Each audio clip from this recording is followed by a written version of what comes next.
ፕሬዝዳንት ትራምፕ በኢራን የቀብር ስነ ስርዓት ላይ ሁሉም እዚህ ያሉ በአንድ ጥይት ማጥፋት እንችላለን፣ ነገር ግን የምንደራደረው ሰው ስለምናጣ አናደርገውም በማለት የሰጡት አስተያየት ውዝግብን አስነሳ። በቴል አቪቭ በአንድ ታዋቂ የቴሌቪዥን ጣቢያ ላይ የተፈጸመ ጥቃት በጋዜጠኞች ደህንነት ላይ ስጋትን ፈጠረ። ሩሲያ በአንድ ምሽት ከ500 በላይ የዩክሬን የአየር ላይ ጥቃቶችን መታመጣሏን ገለጸች። እስራኤል የአይረን ዶም የአየር መከላከያ ስርዓቷን በተባበሩት አረብ ኤምሬቶች ማሰማራቷን ለመጀመሪያ ጊዜ በይፋ አረጋገጠች። በመቶዎች የሚቆጠሩ የፓትሪዮት ፍሮንት ነጭ ብሔርተኞች በዋሽንግተን ዲሲ ያደረጉት ሰልፍ ከፍተኛ ትኩረትን ሳበ።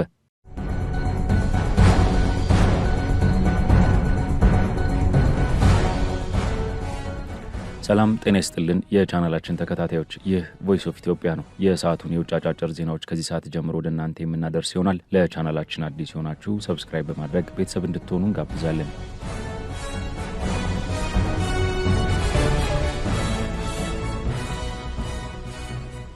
ትራምፕ በኢራን የቀብር ስነ ስርዓት ላይ ሁሉም እዚህ ያሉ በአንድ ጥይት ማጥፋት እንችላለን፣ ነገር ግን የምንደራደረው ሰው ስለምናጣ እናደርገውም በማለት የሰጡት አስተያየት ውዝግብን አስነሳ። በቴህራን ሰማይ ስር የተንጸባረቀው እጅግ ጥልቅና የሐዘንና የስጋት ድባብ በታሪክ ታይቶ የማይታወቅ የዲፕሎማሲያዊና ወታደራዊ ሽኩቻ መነሻ ሆኗል። ዓለም አቀፍ መሪዎችና ከፍተኛ ልዑካን ቡድኖች የኢራን የቀድሞ ጠቅላይ መሪ አያቶላ አሊ ካሚኒን ለመጨረሻ ጊዜ ለመሸኘት በቴህራን ከተማ በተሰበሰቡበት ወቅት ከዋሽንግተን የተሰማውና ከፍተኛ ውዝግብን ያስነሳው የአሜሪካው ፕሬዝዳንት ዶናልድ ትራምፕ አስተያየት በዓለም አቀፉ ማህበረሰብ ዘንድ ጥብቅ ክትትልና ምርመራን እየተደረገበት ይገኛል። ፕሬዝዳንት ትራምፕ ለአክሲዮስ የዜና ተቋም በሰጡት መግለጫ የሽኝት ስነ ስርዓቱን በቅርበት እየተከታተሉ መሆናቸውን በመግለጽ ኢራን ይፋዊ የሐዘን ጊዜ እስኪጠናቀቅ ድረስ በኒኩለር ድርድር ላይ ጊዜያዊ ረፍት እንዲደረግ መጠየቋን ይፋ አድርገዋል። ሆኖም ግን በድርድሩ መቋረጥ ዙሪያ ከተናገሩት ይልቅ በዓለም ዙሪያ ከፍተኛ ትኩረትና ድንጋጤን የፈጠረው ሌላኛው ግልጽና ቀጥተኛ አስተያየታቸው ነበር። ትራምፕ የኢራን ከፍተኛ መሪዎች በአንድ ስፍራ መሰብሰባቸው አስመልክተው ሲናገሩ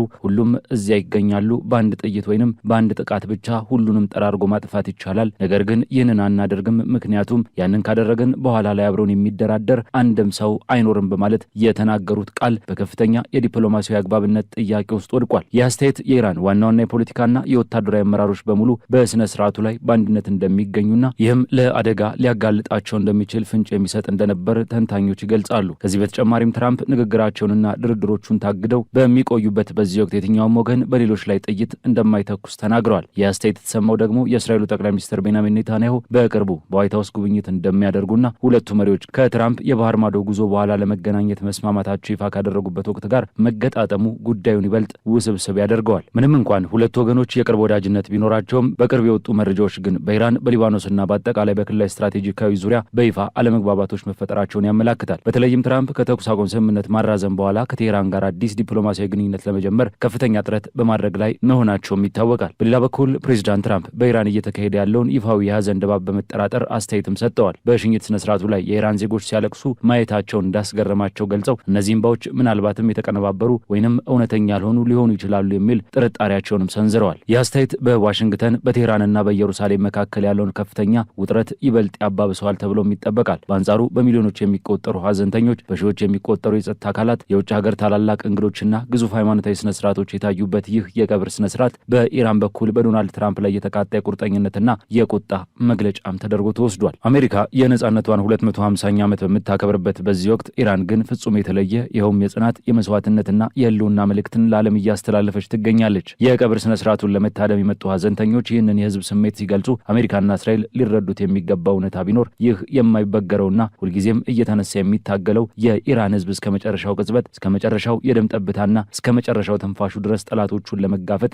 ዝግጁ መሆኑን ነው። ጠቅላይ መሪው ግራንድ አያቶላ ኢማም ሰይድ አሊ ሁሴን ካሚኒ በሚያዙበት በማንኛውም ጊዜ ቦታና ወቅት ህዝቡ በአውደ ውጊያው ላይ ተገኝቶ በጽናት ይቆማል በማለትም ተናግረዋል። ይህንን ተከትሎ ኢራን በታሪኳ ታይቶ የማይታወቅ እጅግ ግዙፍ የሎጂስቲክስና የዝግጅት ስራዎችን አከናውናለች። የኢራን ምክትል ፕሬዚዳንት መሐመድ ረዛ የቀብር ስነ ስርዓቱን የ21ኛው ክፍለ ዘመን እጅግ ታላቅ ክስተት ሲሉ ገልጸውታል። ነገር ግን የቀብር ስነ ስርዓቱን ተከትሎ በአየር ላይ እየተንሳፈፈ ያለው ትልቁ ጥያቄ የአሁኑ ጠቅላይ መሪና የሟቹ የሟቹ አያቶላህ ልጅ የሆኑት ሙጅተባ ካሚኔ በስነ ስርዓቱ ላይ በአካል ይገኙ ይሆን የሚለው ጉዳይ ነው። የሙጅተባ አባት እናትና ባለቤት በአሜሪካና በእስራኤል በጋራ በተፈጸመ የአየር ድብደባ በአንድነት መገደላቸው የሚታወስ ሲሆን እርሳቸውም በዚህ ጥቃት ላይ ክፉኛ ቆስለዋል። ጥቃቱን ካስተናገዱበት ጊዜ ጀምሮ ሙጅተባ በይፋ በአደባባይ ያልታዩ ሲሆን ለደጋፊዎቻቸው መልእክት የሚያስተላልፉት በጽሁፍ መግለጫዎች ብቻ ነው። እሳቸው በአደባባይ መታየታቸው እንደ ጠቅላይ መሪነታቸው ህጋዊ ተቀባይነታቸውን የሚያረጋግጥ ቢሆንም አለመገኘታቸው ግን በጤንነታቸው ዙሪያና በአሁኑ ወቅት የሀገሪቱን መንግስት በትክክል እየመራ ያለው ማን ነው የሚለውን ጥያቄ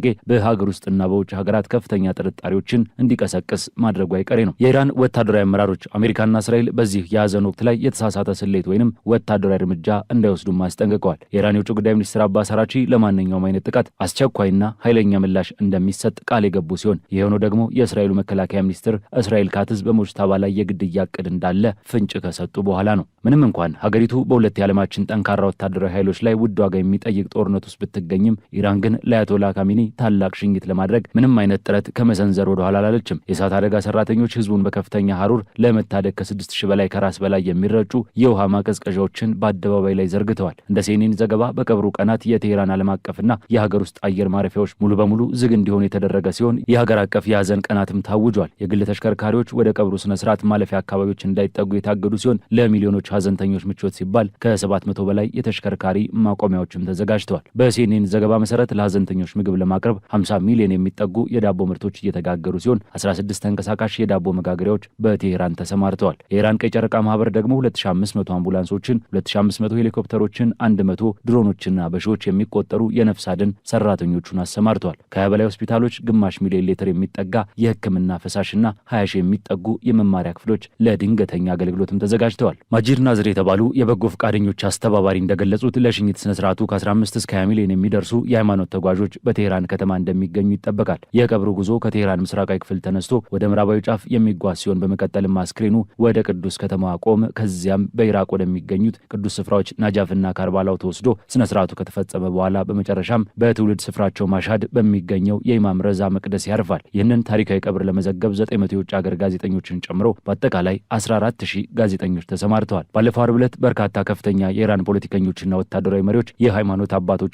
የውጭ ሀገር ተወካዮች ለአያቶላህ ካሚኒ የመጨረሻ አክብሮታቸውን አቅርበዋል። ጥቁር ባንዲራዎች ረድፍ የሰሩ የሬሳ ሳጥኖችና ከፍተኛ የያዘን ስሜት በታየበት በዚህ ስነ ስርዓት ላይ የፓርላማ አፈ ጉባኤው ቃሊባፍና የኢራን የፍትህ አካል መሪ ጎላም ሁሴን ሞሐሴኒን ጨምሮ በርካታ አመራሮች እንባቸውን ሲያፈሱ ታይተዋል። ሆኖም ግን በዚህ ታላቅ የቀብር ስነ ስርዓት ላይ ከነበሩት ምስሎች ሁሉ እጅግ ልብ የሚነካው ምስል ከሌሎች ሳጥኖች ጎን የተቀመጠውና እጅግ አነስተኛ የሬሳ ሳጥን ነበር። ይህ ሳጥን የአያቶላህ አሊ ካሚኒ የልጅ ልጅ የነበረችውና በአሜሪካና በእስራኤል ጥቃት ህይወቱ ያለፈው የዛህራ መሐመዲ አስክሬንን የያዘ ነበር። ይህች ህፃን የአስክሬን ሳጥን በአበባዎችና በኢራን ባንዲራዎች ተከባ ስትታይ የመጣውን ትልቅና የግል የሰው ልጅ መስዋዕትነትን በጉልህ የሚያሳይ ሆኗል። ትንንሾቹ የሬሳ ሳጥኖችን ለመሸከም እጅግ ከባዱ የመሆናቸውን እውነት የሚያሳየው ይህ ምስል ምንም እንኳን ሀገራዊ ቀብር ስነ ስርዓቶች በአብዛኛው በፖለቲካ ሽግግርና በአርማዎች ላይ ቢያተኩሩም የዚህ ግጭት የግልና የቤተሰብ ሰብአዊ ዋጋ ምን ያህል ከባድ እንደነበር በግልጽ የመሰከረ እውነት ሆኖም ተመዝግቧል።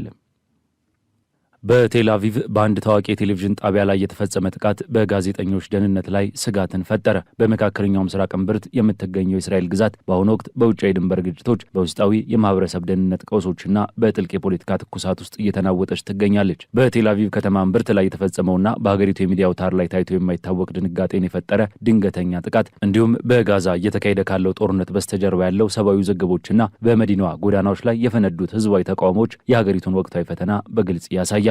ይህ በቴል አቪቭ የተከሰተው የሚዲያ ተቋም ጥቃትና ተያያዥነት ያላቸው ውስጣዊና ውጫዊ የደህንነት ክስተቶች እስራኤል በአንድ በኩል ከሊባኖስ ጋር አዲስ የድንበር ስምምነት ብትፈራረምም በሌላ በኩል ግን ራሷን ለረጅም ጊዜ ወታደራዊ ዝግጁነት እያዘጋጀች መሆኑን የሚያሳዩ ወታደራዊ መግለጫዎችም የታጀበ ነው። በቴል አቪቭ ከተማ እምብርት ላይ በሀገሪቱ ግንባር ቀደም የቴሌቪዥን ጣቢያ በሆነው በቻናል 12 ቢሮዎች ላይ የተፈጸመው አሰቃቂ የምሽት ጥቃት በእስራኤል የሚዲያ ማህበረሰብ ዘንድ ከፍተኛ ስጋትን ፈጥሯል። በስፍራው ከተገኘው የደህንነት ካሜራ ምስል ለመረዳት እንደሚቻለው ከአንዲት ሴት ፖሊስ ጀርባ ከጨለማው ውስጥ ፊቱን የሸፈነ አንድ ግለሰብ በድንገት ብቅ ይላል። ይህ ግለሰብ በእጁ የያዘውን ጡብ በመጠቀም በሴኮንዶች ውስጥ የጣቢያውን መግቢያ በሮች በከፍተኛ ኃይል በመምታት ያደቃል። ይህም ሰላማዊ የነበረው ምሽት በአካባቢው ወደ ነበሩ ሰዎች መረበሽና ከፍተኛ ፍርሃት ቀይሮታል። ይህ በቻናል 12 የቴሌቪዥን ጣቢያ ላይ የተፈጸመው ጥቃት በአጋጣሚ የተከሰተ ክስተት ሳይሆን ከሳምንታት በፊት በዚሁ ቢሮ አካባቢ ለጥቃት የሚጋብዙ የግራፊቲ ጽሑፎች ከተገኙ በኋላ የመጣ በመሆኑ ጉዳዩን ይበልጥ አሳሳቢ ያደርገዋል። ይህ ሁኔታ በሚዲያ ተቋማት ባለስልጣናትና በጋዜጠኞች ላይ የሚሰነዘሩ ጥርጣሬዎችና ጥቃቶች ከቃላት አልፈው ወደ ቀጥተኛ አካላዊ ጥቃትና ሁከት መሸጋገራቸውን በግልጽ ያሳያል። የእስራኤል ፖሊስ ስለ ጥቃቱ መንስኤና ፈጻሚዎቹን ለማግኘት ሙሉ ምርመራ መጀመሩን የገለጸ ሲሆን በሀገር ውስጥ በሚዲያ ባለሙያዎች ላይ እየጨመረ የመጣውን የደህንነት ስጋት ግን አሁንም ምላሽ ያላገኘ አብይ ጥያቄ ሆኖ ቀጥሏል። የቻናል 12 ቢሮ ጥቃት በቴል አቪቭ ጎዳናዎች ላይ የተከሰተው እስራኤላውያን በሐማስ መሪነት የተፈጸመውን የጥቅምት 7ቱን ጥቃት ተከትሎ የጀመረውን ጦርነት 1000ኛ ቀን እያሰቡ በነበረበት ወቅት ነው። በሺዎች የሚቆጠሩ ሰላማዊ ዜጎች ሐሙስ ምሽት በቴል አቪቭ በሚገኘው የታጋቾች አደባባይ በመባል በሚታወቅ ስፍራ ላይ በመሰብሰብ ድምጻቸውን አሰምተዋል። በዚህ ታሪካዊ ህዝባዊ ስብሰባ ላይ በታጋችነት ቆይተው የተለቀቁ ዜጎችና የተጎጂ ቤተሰቦች በእስረኝነት ቆይታቸው ያጋጠማቸውን የረዥም ጊዜ ረሃብ፣ የአካልና የስነ ልቦና ጥቃት እንዲሁም በአንዳንድ ሁኔታዎች የተፈጸሙባቸውን ወሲባዊ ጥቃቶችን በተመለከተ ልብ የሚነኩ ምስክርነቶችን ሰጥተዋል። ቀድሞ ታጋች የነበረው ወጣት ሮም ብራዝሎቭስኪ ለአደባባይ ታዳሚዎች ባደረገው ንግግር የታጋቾችን እውነታ እንዲህ ሲል ገልጾታል። ዛሬ በዚህ ልብ ሰባሪ ቀን ላይ የጥቅምት 7ቱ ጥቃት ከተፈጸመ 1000ኛ ቀናችንን እያሰብን እንገኛለን። ይህም እኔ ከተጠለፍኩበት ዕለት ጀምሮ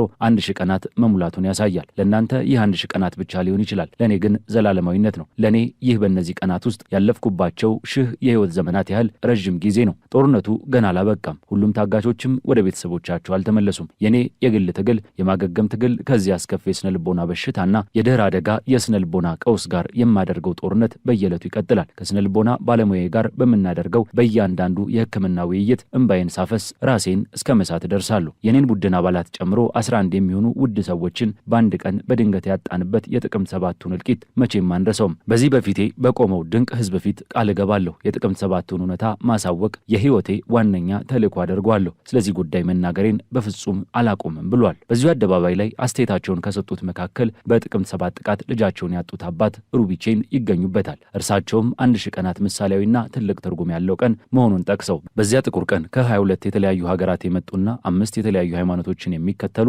1200 ንጹሐን ዜጎች መገደላቸውን አስታውሰዋል። ከ1000 ቀናት በኋላም ቢሆን ለተጎጂ ቤተሰቦች ትክክለኛ ምላሽ ሊሰጥ እንደሚገባ የገለጹት አባት ጥያቄው ምን ተከሰተ የሚለው ብቻ ሳይሆን እነዚህ ሁሉ ደህንነት ግድፈቶች እንዴት ሊከሰቱ ቻሉ ለሚለው መሰረታዊ ጥያቄ መንግስትና መሪዎች ኃላፊነት ወስደው ምላሽ እንዲሰጡም ጠይቀዋል። በተጨማሪም ሻሮን ሸል የተባሉ የንስት ተጎጂ እናት ባደረጉት ንግግር ለልጆቻቸው ፍትህ እንደሚሹ በጽኑ ገልጸዋል። በጥቃት ወቅት በደህንነት ቁጥጥር ክፍል ውስጥ 18 ታዛቢዎች እንደነበሩና በነሃል ኦዝ በተፈጸመ ጥቃት 53 ሰዎች መገደላቸውን አስታውሰው ለዚህ ሁሉ ፍትህ መገኘት አለበት ብለዋል። አክለውም መንግስት ላይ የምናቀርበው ቅሬታ በቀይ ሊባል ይገባል። በ4 ወራት ውስጥ ይህንን መንግስት እንቀይራለን ብለን ተስፋ እናደርጋለን። ከዚያ በኋላ የእስራኤልን ሁኔታ የማስተካከል ሂደት ይጀመራል ሲሉ የመንግስትን ደካማ አፈጻጸም በከፍተኛ ሁኔታ ወቅሰዋል። እስራኤል በውጫዊ ኃይሎች በተቃውሞ ሰልፎች ስትታመስ፣ በሌላ በኩል በሀገር ውስጥ በሚኖሩ የአረብ ማህበረሰቦች ዘንድ ከፍተኛ የውስጥ ደህንነት ቀውስና የደም መፋሰስ እያጋጠመ ይገኛል። ባለፈው በተፈጸመ ተከታታይ የተኩስ ጥቃቶች የመኪና ላይ ፈንጂዎች በአረብ እስራኤላውያን ማህበረሰብ ውስጥ በአጭር ሰዓታት ልዩነት ቢያንስ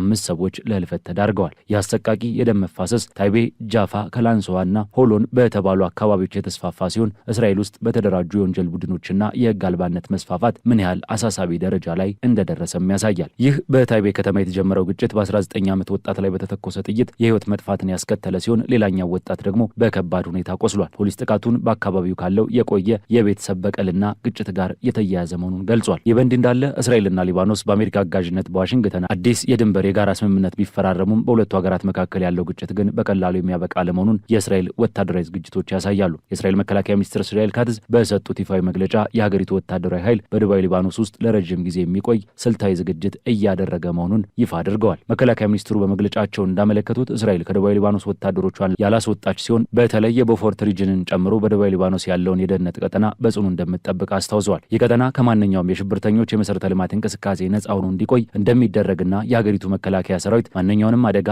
አስቀድመው ለማክሸፍ ሙሉ ወታደራዊ እርምጃ የመውሰድ ነጻነት እንዳለው ገልጸዋል። በዚህ አዲስ የጋራ ስምምነት ውስጥ የተቀመጠው ትልቁ መርህ የሂዝቦላ ቡድን በመላው ሊባኖስ ውስጥ ትጥቁን ሙሉ በሙሉ ካልፈታና በሰሜናዊ እስራኤል የሚኖሩ ዜጎች ደህንነት ሙሉ በሙሉ ካልተረጋገጠ ድረስ እስራኤል ምንም አይነት የሰራዊት መልሶ አደረጃጀትም ሆነ የአስክሬን ማፈግፈግ እርምጃ እንደማትወስድ ገልጸዋል። ካተዛክለውም ይህ ስምምነት በኢራን በሚመራው የጥፋት ዘውግ ላይ የተሰነዘረ ትልቅ ስልታዊ ምት መሆኑን አስረድተዋል። ኢራን እስራኤልን በዛቻና በተለያዩ ጫናዎች ከሊባኖስ እንድትወጣ በማስገደድ በአሜሪካ ላይ ብታደርግም ይህንን ሙከራ ሳይሳካ ቀርቷል። ይልቁንም በአሜሪካ በእስራኤልና በሊባኖስ መካከል የተፈረመው ስምምነት የሂዝቦላን ትጥቅ መፍታት ግዴታ ያደረገ ሲሆን የሊባኖስም የወደፊት ዕጣ ፈንታ ከእንግዲህ በኢራንና በሂዝቦላ ብዕር እንደማይጻፍ ግልጽ አድርጓል ነው ያሉት። መከላከያ ሚኒስትሩ ንግግራቸውን ሲያጠቃልሉም ኢራን ይህንን ስምምነት ለማደናቀፍ በእስራኤል ላይ ጥቃት ለመሰንዘር ብትሞክርም ቢሆንም እስራኤል በከፍተኛ ኃይል ምላሽ የምትሰጥ መሆኑንና በሁለቱ ሀገራት መካከል ያለውን የወታደራዊ ጥንካሬ ልዩነት በተግባር እንደምታሳይ በማስጠንቀቅ ለሰሜናዊ ማህበረሰብ ደህንነት ሲባል ሰራዊቱ ለረጅም ጊዜ አገልግሎት እንዲዘጋጅ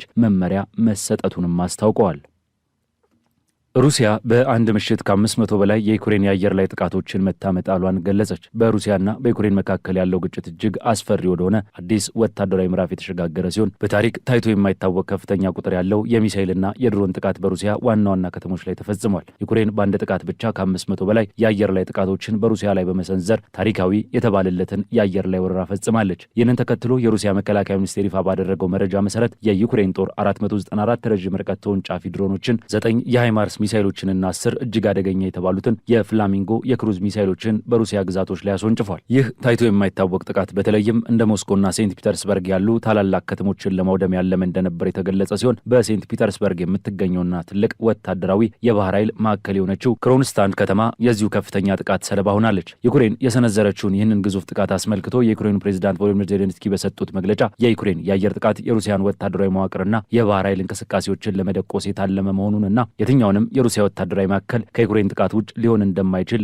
በይፋ ተናግረዋል። በአንጻሩ የሞስኮ ባለስልጣናት በበኩላቸው የሩሲያ የአየር መከላከያ መዋቅር ሁሉንም ጥቃቶች በተሳካ ሁኔታ መከላከልና ማክሸፍ እንደተቻለ ገልጸው የሩሲያ መከላከያ ኃይል ምላሽ እጅግ የተቀናጀና ውጤታማ እንደነበር ለህዝባቸው ማረጋገጫን ሰጥተዋል። ይህንን መጠነ ሰፊ ወረራ ተከትሎ የሩሲያው ፕሬዚዳንት ቭላዲሚር ፑቲን ባልታወቀ ወታደራዊ የቁጥጥር ማዕከል ውስጥ ሆነው ጠንከር ያለ ማስጠንቀቂያን አስተላልፈዋል። ፑቲን ባስተላለፉት መልእክት ጠላት በሩሲያ ሲቪል መገልገያዎች ላይ ጥቃት ለመሰንዘር በሚሞክርበት እያንዳንዱ ጊዜ ሩሲያ ከድንበሮቿ ባሻገር የምታደርገው የጸጥታ ቀጠና ወይንም የማቋቋሚያ ቀጠና የማስፋት ስራ ይበልጥ እንደምትገፋበት አስታውቀዋል። በተለይም እነዚህ በዩክሬን ድንበር ላይ ያሉና አሁን ላይ ሩሲያ እያጠቃቻቸው ያሉ ግዛቶች በታሪክ የሩሲያ መሬቶች መሆናቸውን በመጥቀስ ወታደራዊ እርምጃው እንደሚቀጥል አረጋግጠዋል። ከዚህ በተጨማሪ ፑቲን በጦርነት ላይ ምላሽ ከመስጠታቸው በፊት አሜሪካና እንደ ብሪታንያ ያሉ የአውሮፓ ሀገራት በዩክሬን በኩል ለሚፈጽሙት ጥቃቶች የሚያደርጉትን ቀጥተኛ ተሳትፎና እርዳታ በተመለከተ ዝርዝርና ረጅም ትንታኔ እንዲደረግ ትዕዛዝን ሰጥተዋል። ሩሲያ እንደምትለው እነዚህ ለጥቃት የዋሉ ረጅም ርቀት ተወንጫፊ ድሮኖችና ሚሳኤሎች በአብዛኛው በምዕራባውያን የቴክኖሎጂና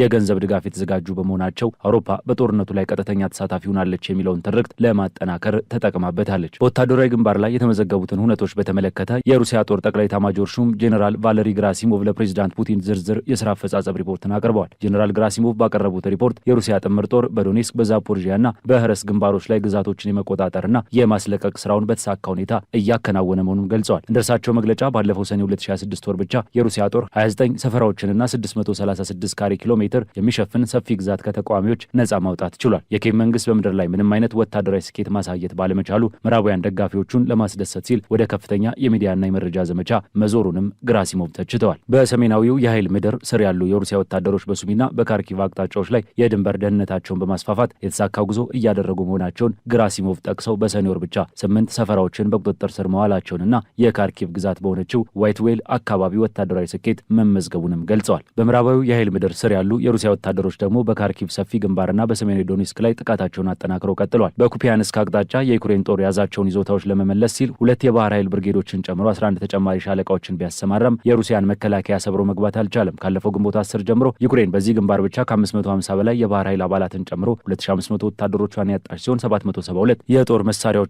ወታደራዊ መገልገያዎች መውደማቸውን ተረጋግጧል። ከዚህም ባሻገር የሩሲያ ጦር ከኦስኮል ወንዝ በስተ ምስራቅ ያሉትን ይዞታዎች የማጽዳት ስራውን የቀጠለ ሲሆን ሺኮቭጋ፣ ኖቭሚር፣ ቼርኒሽቺና ድሩሴሊዮቭካ የተባሉ 4 ሰፈራዎች ሙሉ በሙሉ በቁጥጥር ስር አውሏል። በአሁኑ ወቅትም እጅግ ከፍተኛ የሎጂስቲክስና የባቡር መስመር መገናኛ በሆነችው ስልታዊ ጠቀሜታ ባላት ሊማን ከተማ አቅራቢያ የጎዳና ላይ ውጊያ እየተካሄደ ይገኛል። በምስራቃዊ የኃይል ምድብ ስር ሩሲያ ሙሉ በሙሉ የበላይነቱን የያዘች ሲሆን ይህ ምድብ በሰኔ ወር ብቻ 115 ካሬ ኪሎ ሜትር የሚሸፍን መሬት ነጻ ያወጣ ሲሆን በተለያዩ አካባቢዎችም የጎዳና ላይ ውጊያዎችን እያካሄደ ይገኛል። በዛፖርዥያ ግንባር ላይ የሚንቀሳቀሰው የሩሲያ ጦር ደግሞ ጥቃቱን በከፍተኛ ፍጥነት እየገፋበት ሲሆን በተለያዩ አካባቢዎች የሰነዘሩትን የዩክሬን ልዩ ኃይሎች የውጭ ቅጥረኛ ወታደሮችና የስለላ ድርጅቶች ጥቃቶች ሙሉ በሙሉ በመመከት በአሁኑ ወቅት ከዛፖርዥያ ደቡባዊ ጫፍ በ9 ኪሎ ሜትር ርቀት ላይ ይገኛልም ተብሏል። ጄኔራል ግራሲሞቭ በሪፖርታቸው ማጠቃለያ ላይ የሩሲያ ጦር በዩክሬን ወታደራዊ ኢንዱስትሪ መሰረተ ልማቶች ላይ የሰነዘሩ የአየር ጥቃትን አብራርተዋል። በሰኔ ወር ብቻ ሩሲያ በዩክሬን ወታደራዊ ተቋማት ላይ 5 መጠነ ሰፊ የጋራ ጥቃቶችን የፈጸመች ሲሆን በዚህም 55 ወታደራዊና የኢንዱስትሪ ማዕከላት ተደቁሰዋል። ከዚህም መካከል የፍላሚንጎ የክሩዝ ሚሳይል፣ መካከለኛና ትላልቅ ድሮኖች፣ ወታደራዊ ሮቦቶችና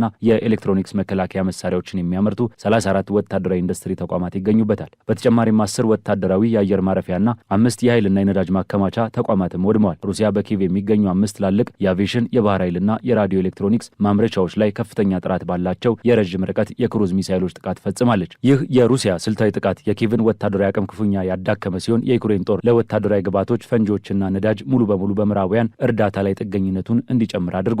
ጄኔራል ግራሲሞቭ ጥምር ጦሩ ከላይ በተጠቀሱት ስልታዊ እቅዶች መሰረት ዶንባስንና ኖቭሮሲያን ሙሉ በሙሉ ነጻ የማውጣት ስራ በተሳካ ሁኔታ እንደሚቀጥል ለፕሬዚዳንቱ ባቀረቡት ሪፖርት ላይ አረጋግጠዋል።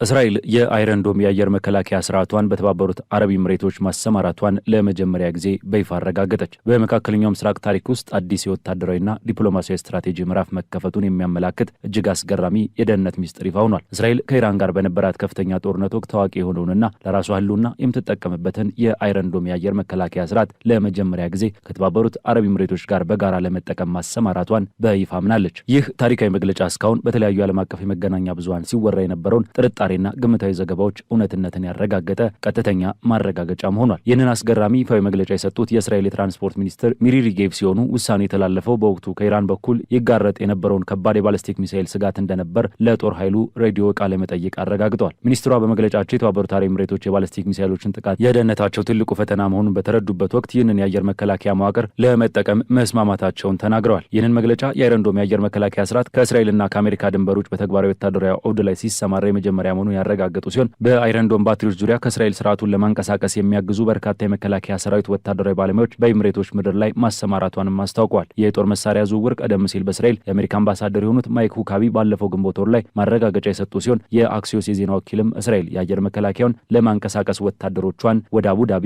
መላኳን ዘግበው ነበር። ይህ በታሪክ ታይቶ የማይታወቅ የደህንነት ትብብር የተካሄደው ኢራን በአካባቢው ላይ አደገኛ የሆነ የሚሳኤልና የድሮኑ ሽንፍር በለቀቀችበት ወቅት ነው። በተባበሩት አረብ ኤሚሬቶች የመከላከያ ሚኒስቴር ይፋዊ መረጃ መሰረት ቴህራን ለአሜሪካና ለእስራኤል ወታደራዊ ጥቃቶች ምላሽ ለመስጠት በሚል በኤሚሬቶች ላይ ወደ 550 የሚጠጉ ባሊስቲክና ክሩዝ ሚሳኤሎችን እንዲሁም ከ2200 በላይ ድሮኖችን አስወንጭፋለች። ይህ ከፍተኛ ጥቃት ኤሚሬቶች በጦርነቱ ወቅት በአካባቢው ካሉት ሀገራት ሁሉ እጅግ ከፍተኛ የሚሳኤልና የድሮን ጥቃቶችን ያስተናገደች ቀዳሚ ሀገር ያደረጋት ሲሆን ይህም ለፋርስ ባህረ ሰላጤ ሀገራት የተደቀነውን የስጋት መጠን በጉልህ የሚያሳይ ሆኗል። ኢራን በተደጋጋሚ እነዚህ የባህረ ሰላጤው ሀገራት በተለይም የተባበሩት አረብ ኤሚሬቶችን የአብርሃምን ስምምነት ከተፈረመበት ጊዜ ጀምሮ እስራኤል ወታደራዊና የስለላ መዋቅሯን በአካባቢው እንድታስፋፋ ፈቅዷል በሚል በጥብቅ ስትከስ ቆይታለች። ይህ ወታደራዊ ትብብር ይበልጥ ወደ ጠንካራ የፖለቲካ ትስስር ማደጉን የሚያሳየው ደግሞ በእስራኤሉ ጠቅላይ ሚኒስትር ቤንያሚን ኔታንያሁ በጦርነቱ ማገርሸት ወቅት ወደ ተባበሩት አረብ ኤሚሬቶች ሚስጥራዊ ጉብኝት ማድረጋቸው ይፋ ከተደረገ በኋላ ነው። ኔታንያሁ በኤሚሬቶች በነበራቸው ቆይታ በተባበሩት አረብ ኤሚሬቶች ፕሬዚዳንት ሼክ መሐመድ ቢን ዛይድ አልናህያ ጋር በስውር የተወያዩ ሲሆን እስራኤል ጠቅላይ ሚኒስትር ጽሕፈት ቤት ይህንን ጉብኝት በሁለቱ ሀገራት ግንኙነት ላይ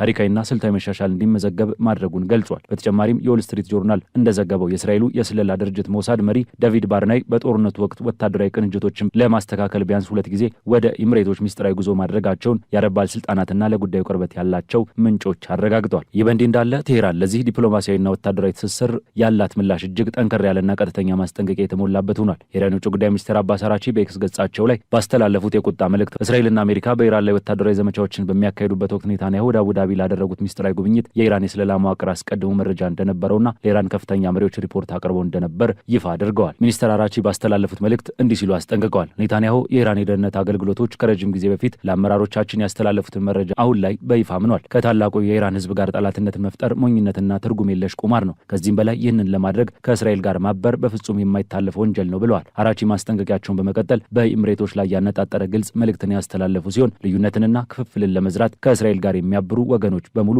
ተጠያቂ የሚሆኑበት ጊዜ ይመጣል በማለት በይፋም ዝተዋል። የጥብቅ ዲፕሎማሲያዊ ውዝግብና ማስጠንቀቂያ በአሁኑ ወቅት በአጠቃላይ በፋርስ ባህረ ሰላጤ አካባቢ ያለውን ቀጠናዊ ክፍፍልና ፖለቲካዊ ውጥረት ይበልጥ ያባባሰ ሆኗል። የተባበሩት አረብ ኤሚሬቶች እንደ አውሮፓውያን አቆጣጠር በሴፕቴምበር 2020 በአሜሪካው ፕሬዚዳንት ዶናልድ ትራምፕ መሪነት የተፈረመውን የአብርሃም ስምምነት ተከትሎ ከእስራኤል ጋር ዲፕሎማሲያዊ ግንኙነቷን ወደ መደበኛ መለወጧ ይታወሳል። ይሁን እንጂ በአሁኑ ወቅት ይፋ የሆኑ የመጡ የክስ መለዋወጦች፣ የስውር ዲፕሎማሲ ስራዎችና ቀጥተኛ ዛቻዎች ይህ ቀጠናዊ ግጭት አሁን ካለበት ወታደራዊ የፊት ግንባር አልፎ በመላው መካከለኛው ምስራቅና ባህረ ሰላጤው ሀገራት ላይ ሰፊና አውዳሚ የጦርነት እሳት ሊያቀጣጥል ይችላል የሚለውን የዓለም ማህበረሰብ ስጋት ይበልጥ አጠናክሮታል።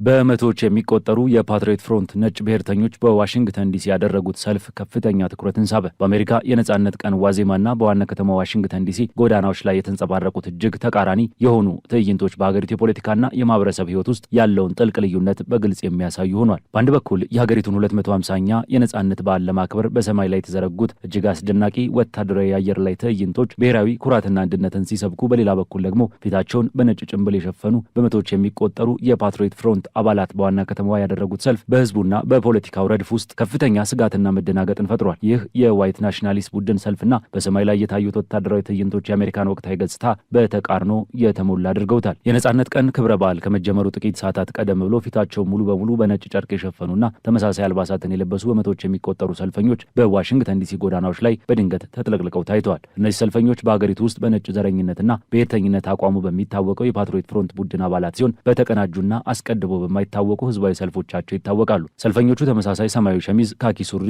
ነጭ የፊት መሸፈኛ ጭንብል፣ የፀሐይ መነጽርና አሸዋማ ቀለም ያላቸው ቆቦች ለብሰው በወታደራዊ ስልት ሲጓዙ ታይተዋል። በሰልፉ ላይ የተሳተፉት አባላት የቡድናቸውን ባንዲራዎች ጨምሮ ታሪካዊ ኮንፌዴሬት ባንዲራዎችንና የተለያዩ የአሜሪካ ባንዲራ እትሞችን ይዘው የተንቀሳቀሱ ሲሆን በዋሽንግተን ዲሲ በሚገኘው ዩኤስ ካፒቶል ህንፃ አቅራቢያ ሲያልፉ አሜሪካን መልሰን እንረከብ የሚለውን መፈክር በአንድ ድምፅ ሲያስተጋቡ ተደምጠዋል። እንደ መረጃዎች ገለጻ በዚህ አስቀድሞ ባልተነገረለት ሰልፍ ላይ ወደ 400 የሚጠጉ የቡድኑ አባላት የተሳተፉ ሲሆን ሰልፈኞቹ በዋሽንግተን ሜትሮ የባቡር ትራንስፖርት ተጠቅመው ሲጓዙና በመጨረሻም በኒው ካርልተን ሜሪላንድ አካባቢ ከተማዋን ለቀው ሲወጡ ታይተዋል። ይህ ትዕይንት በተለይ በወቅቱ በባቡር ውስጥ በነበሩ ሌሎች ተሳፋሪዎችና ህዝብ ላይ ትልቅ ፍርሃትና አለመረጋጋትን የፈጠረ ነበር። ፓትሪዮት ፍሮንት የተባለው ይህ ጽንፈኛ ቡድን የተመሰረተው እንደ አውሮፓውያን አቆጣጠር በ2014 በቨርጂኒያ በተካሄደውና ሰብአዊ ህይወት በጠፋበት ዩናይትድ ዘራይት ከተባለው ሁከት በኋላ ከቫንጋርድ አሜሪካ ተገንጥሎ እንደነበር ይታወሳል። ቡድኑ ከዚያን ጊዜ ጀምሮ መሰል ተመሳሳይ ዩኒፎርሞችን በመልበስ ፊትን በመሸፈን እና ድንገተኛ የተቃውሞ ሰልፎችን በማዘጋጀት ይታወቃል። የቡድኑ ማኒፌስቶ የአሜሪካ ዲሞክራሲ ሙሉ በሙሉ መክሸፉን የሚከራከር ሲሆን ሀገሪቱ ወደ ቀድሞ የአውሮፓውያን ሰፋሪዎች